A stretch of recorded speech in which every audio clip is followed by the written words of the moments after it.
सप्तत्रिंशोऽध्यायः। नारद जी बोले, हे तात, हे महाप्राग, हे प्रभु, अब आप कृपा कर मुझे यह बताइए कि उन सप्तऋषियों के चले जाने के बाद हिमालय ने क्या किया। ब्रह्मा जी बताते हैं कि हे मुनीश्वर, अरुंधति सहित उन सप्तऋषियों के चले जाने पर हिमालय ने जो किया उसे मैं आपसे कह रहा हूँ। उसके बाद महामनस्वी गिरिराज हिमालय प्रिय पुत्रों सहित अपनी मेरु आदि बंधुओं को बुलाकर बड़ी प्रसन्न हुए। उनसे आज्ञा लेने के बाद हिमालय ने प्रीति पूर्वक अपने पुरोहित गर्ग जी से लग्न पत्रिका लिखवाई और उन्होंने प्रसन्न मन वाले अपने सेवकों से अनेक प्रकार की सामग्रियों तथा उस लग्न पत्रिका को बड़े प्रेम से शिवजी के पास भिजवाया। उन लोगों ने कैलाश पर शिवजी के समीप जाकर उनको तिलक लगाकर वह पत्रिका उन्हें प्रदान की। भगवान सदाशिव ने उन लोगों का विशेष रूप से यथोचित सम्मान किया और प्रसन्नतापूर्वक वे सभी लोग हिमालय के पास लौट आए। हिमालय भी शिवजी के द्वारा विशेष रूप से सम्मानित हुए। हर्षित लोगों को देखकर मन ही मन अत्यंत प्रसन्न हो गए। तत्पश्चात उन्होंने भी अनेक देशों में रहने वाले अपने संबंधियों को बड़े प्रेम के साथ सुखदायक निमंत्रण भेजा। उसके बाद उन्होंने आदर से उत्तम अन्न तथा विवाह के लिए अनेक प्रकार की उपयोगी सामग्रियां एकत्रित की। उन्होंने चावल, चिवड़ा, गुड़, शर्करा तथा नमक का पहाड़ लगवा दिया। दूध, घी, दही की वापी बनवाकर उन्होंने जौ आदि का आटा, लड्डू, पूड़ी, स्वस्तिक, शर्करा का प्रभुत संग्रह करवाया और अमृत के समान स्वादिष्ट इक्षुर रस की वापी बनवा दी तथा मक्खन, आशवों का समूह एवं महास्वादिष्ट पकवानों एवं रसों का ढेर लगवा दिया।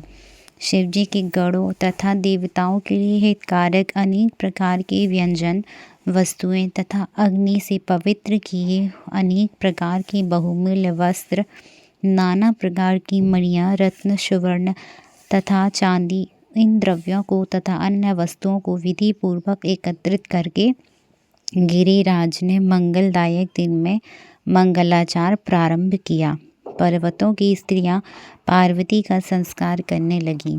वे स्वयं अनेक प्रकार के आभूषणों से सुसज्जित होकर प्रसन्नता पूर्वक मंगलाचार करने लगी। नगर में रहने वाली द्विज स्त्रियां भी प्रसन्न होकर उत्सव तथा मंगलाचार के साथ अनेक प्रकार के लोकाचार करने लगी। हिमालय भी प्रसन्नचित होकर प्रेम के साथ समस्त मंगलाचार कर बंधु वर्गों के आने की प्रतीक्षा करने लगे। इसी बीच निमंत्रित उनके सभी बांधव अपनी स्त्रियों, पुत्रों तथा सेवकों सहित प्रसन्नता पूर्वक वहां आ गए। हे देवर्षि, अब उन पर्वतों का आगमन आदर पूर्वक सुनिए। मैं शिवजी की प्रीति बढ़ाने के लिए संक्षेप में इसका वर्णन कर रहा हूँ। सबसे पहले सर्वश्रेष्ठ तथा श्रीमान देवालय नामक पर्वत सुंदर वेश से अलंकृत होकर दिव्य रूप धारण कर अनेक प्रकार के रत्नों से दैदिव्यमान अपने समाज तथा कुटुंब के साथ अनेक मणियों तथा बहुमूल्य रत्नों को लेकर हिमालय के यहाँ पहुँचे। संपूर्ण शोभा से संयुक्त मंदराचल अनेक प्रकार की उत्तम उपहारों को लेकर अपनी स्त्री तथा पुत्रों सहित हिमालय के पास पहुँचे। उदार बुद्धि वाले दिव्यात्मा अस्ताचल पर्वत भी महान शोभा से युक्त हो विविध प्रकार की भेंट सामग्रियां लेकर प्रसन्नता पूर्वक हिमालय के निकट आए।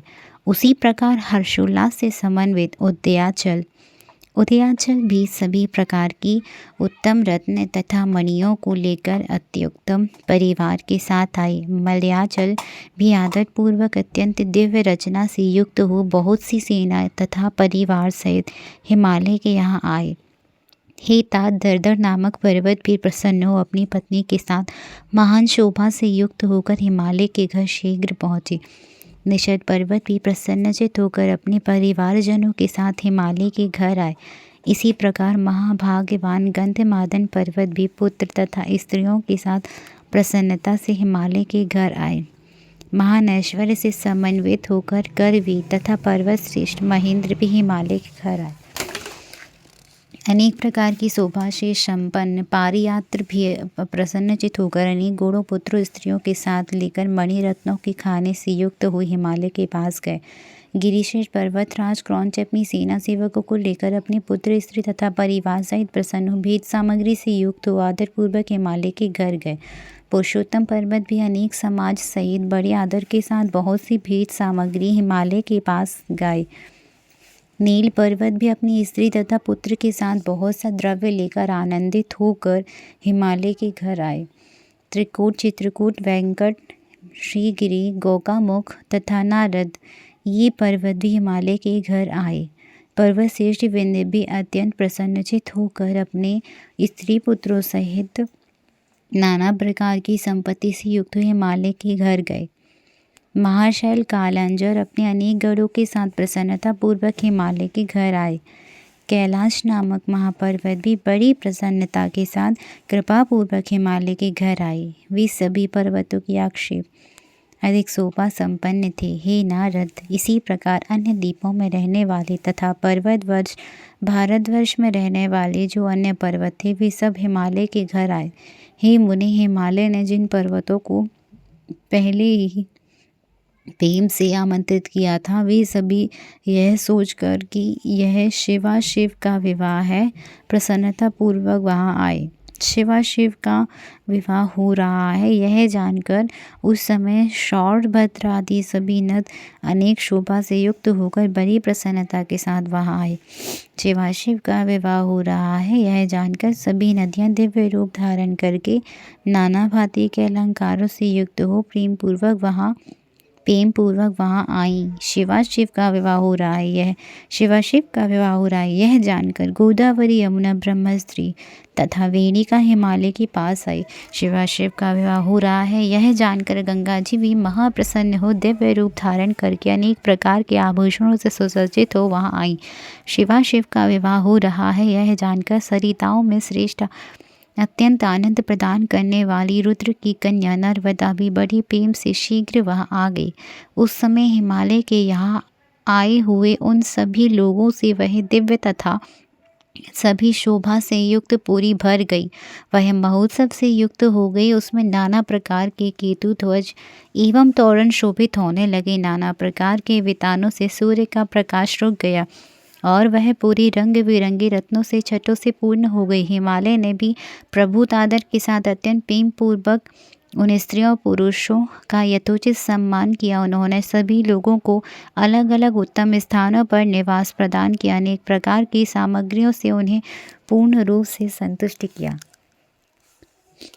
जय जय श्री शिव महापुराण 37वें अध्याय की जय हो।